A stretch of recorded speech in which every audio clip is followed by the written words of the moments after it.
आप देखिए, आप कभी भी प्रेशर नहीं लगेगा, थकान नहीं लगेगी। अब जैसे मैं हूँ, कम से कम आपके परिवार के जो बड़े लोग हैं उनके साथ परीक्षा पे चर्चा पढ़ने के लिए कहिए, उसकी चर्चा कीजिए। Yes sir. और कोई मंत्र है तो खास लाइन करके बताइए, देखिए ये पीएम ने ये कहा है, तुम मुझे पता चल गया ना कि मुझे क्या प्रॉब्लम है। मैं घबरा जाती थी एक्चुअली पेपर देख के, लेकिन अब नहीं। देखिए ये सही चीज पकड़ा है। सचमुच में हम वीक नहीं है, हम हड़बड़ी में सब गलती कर देते हैं। 30 सेकंड ऐसे ही बैठिए और एकदम गहरी सांस लीजिए। सांस ऐसे लीजिए एकदम सीना फूल जाए, इतना जितना भर सकते हैं भरिए। कौन से काम। और दूसरा, फिर आज जो लिखा है तो दूसरे दिन टैली करो, हुआ कि नहीं हुआ, और टिक मार करो। कल मैंने लिखा था कि मैं आज 5 काम करूं, लेकिन 3 ही किया, तो टिक मार करो, 2 रह गए। फिर सोचो 2 कौन रह गए। मैंने दोस्तों के साथ फोन पे ज्यादा बात कर ली। एक टीवी सीरियल था तो मैं 30 मिनट उसमें लगा दिया, तो आपको खुद को लगेगा हाँ ये मैं समय बचा सकता। कभी कभी क्या होता है, हमें पता ही नहीं होता है कि हम समय कैसे बर्बाद करते। जीवन में अगर टाइम मैनेजमेंट सीख ली और समय का प्रोडक्टिव यूज सीख लिया, तो आप देखिए, आप कभी भी प्रेशर नहीं लगेगा, थकान नहीं लगेगी। अब जैसे मैं हूँ, इतने सारे काम होते हैं, लेकिन मुझे टेंशन नहीं है, क्योंकि मुझे बहुत पहले से ही एक प्रकार से समय का सही उपयोग करने की आदत बन गई। I used to think the Max is the ghost, but now I am the ghost. मेरे बचपन पे मैक्स को देखकर इतना डरा कि वो जैसे भूत, पर अब मैं इतना नजदीक गया हूँ कि अब मैक्स को छोड़कर नहीं रह पाता। अच्छा, इतना बड़ा चेंज आया। आपने वैदिक मैथमेटिक्स देखा है? नहीं। ऑनलाइन वैदिक मैथमेटिक्स के क्लास चलते हैं, क्योंकि वो जादू के खेल की तरह। अगर थोड़ा उसमें रुचि लेंगे तो आपको बहुत मजा आएगा, और अपने दोस्तों को भी मैथ्स के उस प्रकार के गेम दिखा सकते हो, तो आपकी रुचि और बढ़ जाएगी। Yes sir, I used to be scared of exams, but it is my friend now. Exam जब डेट शीट आए तो बहुत डर लगता था कि अब एग्जाम में क्या होगा। ये फिर ये एग्जाम वॉरियर बुक का इसका पहला मंत्र ये है कि परीक्षा को हमें उत्साह या उमंग की तरह लेना चाहिए, उत्सव की तरह लेना चाहिए। आपकी पढ़ के उससे मेरे को काफी मोटिवेशन मिला। कभी कभी आपको जो समस्याएं आती है ना, वो घर में से ही आती है।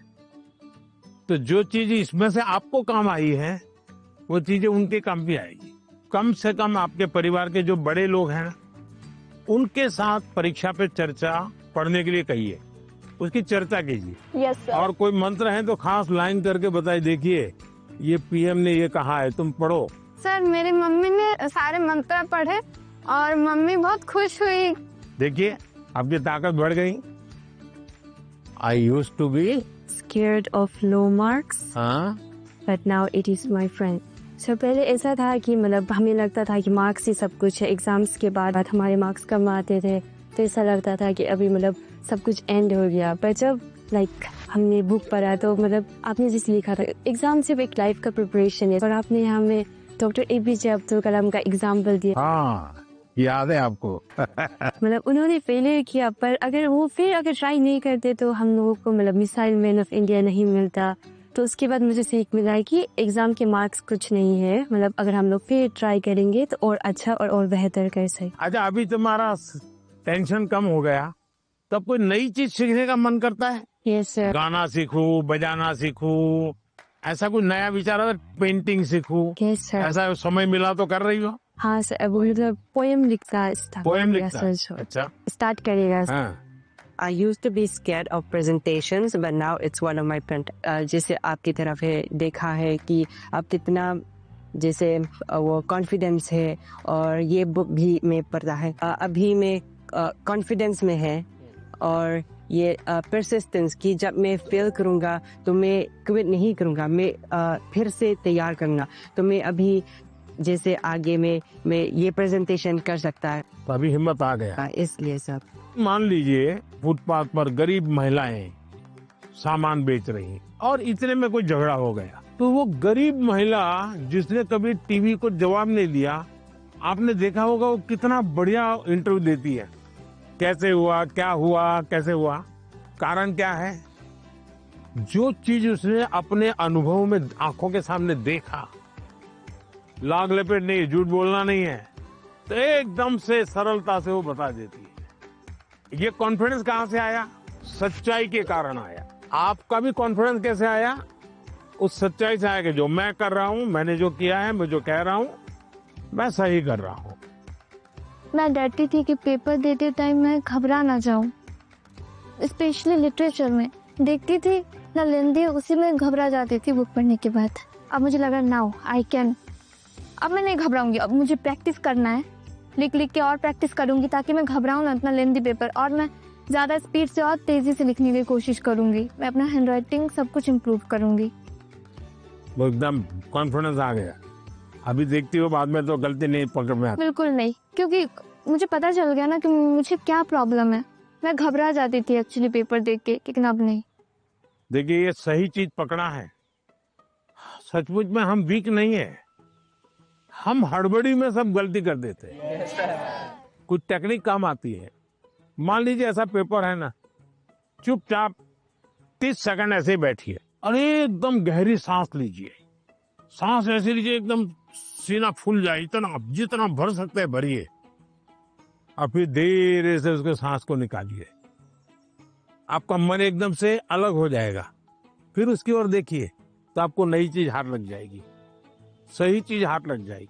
नहीं आता है इसलिए गलती होना अलग बात है, लेकिन आता है और गलती होगा ऐसा कभी नहीं होगा। नमस्कार सर, जय गुरु नमस्कार। शंकर।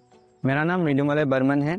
तो सर मेरा क्वेश्चन ये है कि छोटे घर, शोर और कामकाज के बीच मतलब पढ़ना अक्सर थोड़ा मुश्किल हो जाता है, और अगर माता पिता हमारे सपनों को उतना सपोर्ट नहीं करते, उतना गंभीरता से नहीं लेते, तो अब हम क्या कर सकते?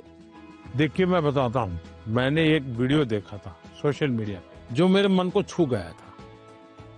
एक पिताजी बैलगाड़ी में अपना जो रोजी रोटी कमाने के लिए कुछ सामान लेकर के जा रहे थे, और उनका बच्चा उस बैलगाड़ी में सामान भरा पड़ा था, ऊपर कहीं सामान के ऊपर बैठा हुआ था, लेकिन क्या कर रहा था? वो अपनी किताब पढ़ रहा। यानी वो कंफर्ट की चिंता नहीं कर रहा। कुछ लोग होते हैं कि भाई नींद नहीं आती। क्यों नहीं आती? कमरा ऐसा है, अगर उसको 5 स्टार होटल में रखोगे ना तो भी नींद नहीं आएगी। हाँ। तो ये जो सोच है कि सुविधा होगी तो क्षमता आएगी, ऐसा नहीं है। हमारे देश में बोर्ड की एग्जाम में जो नंबर लाते हो बच्चे कौन है? छोटे छोटे गांव के हैं। पहले क्या होता था? बड़े परिवार के, बड़ी स्कूल के बच्चे ही। अब ऐसा नहीं है, छोटे छोटे परिवार के थे। अब वहां तो कोई कंफर्ट नहीं है। देखिए, अभी मैं ब्लाइंड क्रिकेट टीम से बच्चियों को मिला और वो जीत करके आई थी। जब मैंने उनको सुना तो अपने आंख में आंसू आ जाए, ऐसी बातें थी। घर नहीं है और ब्लाइंड है, खेलना सीखा, दिव्यांग होने के बावजूद भी वो यहाँ तक पहुंची। तो उसको कहाँ पैदा हुई, कहाँ रहती थी, उसमें मैटर नहीं करता था। तो हम कंफर्ट जोन ही जीवन बनाता है, ये भ्रम में नहीं रहना चाहिए। जीवन बनता है जिंदगी जीने के तरीके से। माननीय प्रधानमंत्री जी को देखा तो मुझे तो अपने आप पर विश्वास नहीं हो रहा कि वो आ रहे लीडर है इंडिया के। तो मुझे लगा कि वो बहुत सीरियस रहते होंगे, लेकिन जब उनसे बातें की ना, बातें करके अपने अपने लगे। उन्होंने जो एडवाइस दी थी उसको सुनकर ऐसा लगा कि हाँ, मैं तो ये कर सकता हूँ। अब मैं वो फॉलो करूंगा और अपने जीवन में उसको उन एडवाइस को फॉलो करने की कोशिश करूंगा। वनकम सर। वेलकम सर, मेरा नाम निखिल है सर। मैं लैंड ऑफ टेम्पल्स तमिलनाडु से आया हूँ सर। तो एग्जाम्स के वक्त कभी कभी हमारे घर में गेस्ट आते हैं सर, और वो हमारे प्रिपरेशन के बारे में पूछते हैं। कुछ चीज़ें हम अपने माइंड से निकाल के रख देते हैं, भूलना चाहते हैं, उसी के बारे में वो वापस पूछते हैं और हमें उसके बारे में याद दिला देते हैं सर। और इसके बारे में हमारे मम्मी पापा भी कुछ कर नहीं पाते सर। तो मैं आपसे ये पूछना चाहता हूँ, ऐसे सिचुएशंस को हम कैसे हैंडल कर सकते हैं सर? मैं एक चालाकी बताता हूँ। क्या करना चाहिए? जैसे आया ना, बोले अंकल जी आप बहुत सफल व्यक्ति हैं, मैंने सुना है। मुझे आप बताइए ना, बचपन में आप कैसे पढ़ते थे? क्या आपको कभी गुस्सा आता था क्या? आपको कभी टीचर मारते थे क्या? आप कैसे करते थे? वो पूछे उसके पहले आप पूछो। आप देखिए पूरा टेबल टर्न हो जाएगा। हाँ सर, मैं जब वो आए मैं टोटली सरप्राइज था। जिन्हें अभी तक टीवी में देखा है उन्हें रियल लाइफ में सीधा देखने को मिल रहा है, और उन्होंने मतलब बहुत क्रिएटिव आंसर दिया। मैंने एक्सपेक्ट नहीं किया था। उन्होंने बोला कि सीधा टेबल पलट देने के लिए हमें उनसे जाके पूछना चाहिए कि आपने कैसे किया लाइफ में, आपने इस स्टेज में इस पड़ाव को आपने कैसे पार किया। जूलियस सर, मेरा नाम पद्मा है, मैं लद्दाख से हूँ। तो मेरा ये प्रश्न है कि हमारे जैसे हमारे उम्र के बच्चे को बड़े सपने देखना चाहिए और उन्हें पूरा करने की शुरुआत कहाँ से करना चाहिए सर? सपने न देखना वो तो क्राइम है। सपने देखने ही चाहिए, लेकिन सपनों को गुनगुनाते रहना ये कभी काम नहीं आता है। और इसलिए जीवन में कर्म को प्रधान देना चाहिए। मैं जहां हूं वहां मुझे सफल होना है, तभी मैं आगे जाऊंगा। मैं देखता रहूं और मुझे अगर पेड़ पे चढ़ना ही है तो आम देखता रहूं तो आम नहीं पकड़ता।